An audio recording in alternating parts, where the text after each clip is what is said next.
action. What's up, Jungle Gym fam? We are going to do the standing joint mobility here, and this is what you're going to do to start out every workout you would like to, but definitely every workout I'm going to be putting on mine for the next 30 days. First step is getting into our true neutral stance. You're going to point your toes inward just until the outside of your feet are parallel. You're going to bend your knees forward. Toes go in, knees go forward. Softly bent in this case, just so that you're not locked out like that. Softly bent forward. Your abdomen and your lower back should be relaxed, meaning your lower back is rounded. I want you to engage your abs, tucking your hips forward, and that flattens out your lower back. Now that we're en route to getting our spine in a line, get tall through your head, chest up, shoulders back, down, hands at your side. This is our standing true neutral, everyone.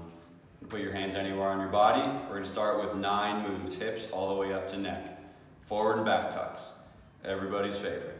You're going to do 5 of these, back and forward.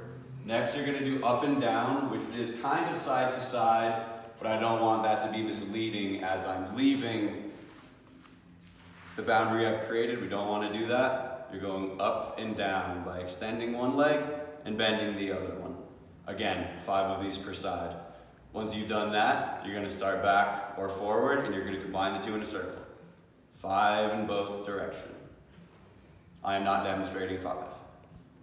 From there, you're going to move up, reassess your neutral. We're onto our spine. I'm going to put my hands at my chest. I'm going to exhale, deflate, push my hands away from my chest, then push my chest away from my hands. When I bring it in, I'll do the opposite. Once I get my arms, thumbs around nipples, you're going to try to get your spine to your hands. Don't try too hard, you're probably not going to accomplish it. Back and forth. 5 of these guys. Next up, 3 mental cues help me with this one. I'm up to my belly button in cement, so I cannot do this. I am resting my arms on a ledge, so I can't do this or that.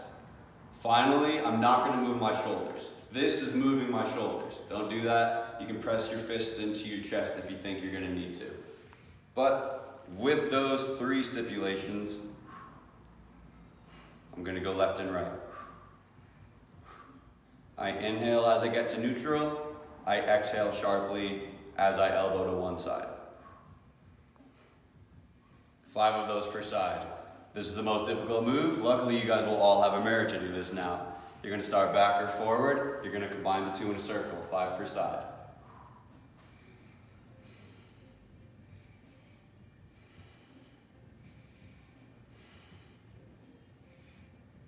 You're basically trying to make your spine like a jump rope, where one handle is at your collarbone, the other is at your hip. Finally, we're going to move up to our neck. You're going to go forward and backwards like a rooster. Next up, you're going to be sassy.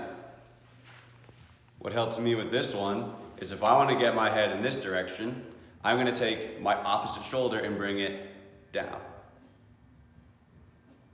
Finally, you're going to combine the last 2 we just did into a circle. 5 in both directions.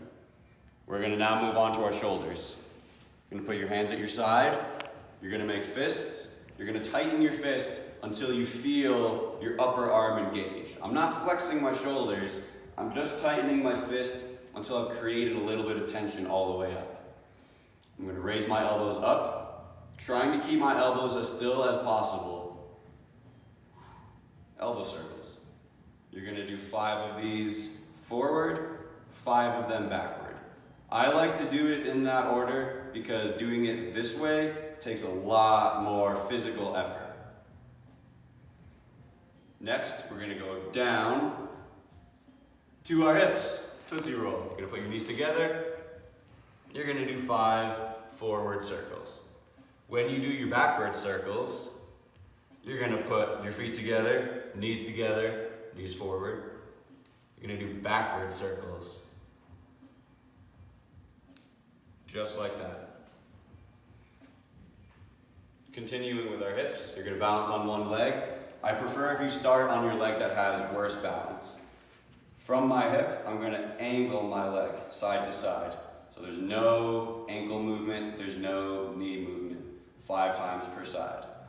You'll elevate that same leg and do a hacky sack-like motion. The more you can keep your knee exactly where it is, the more you'll feel this in your hip. After that, we're gonna do side and forward kicks.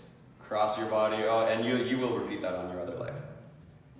You're gonna cross your body, you're gonna raise your leg up with control and bring it down. Don't fling your leg up like this. Don't do that. You're not demonstrating end range when you do that.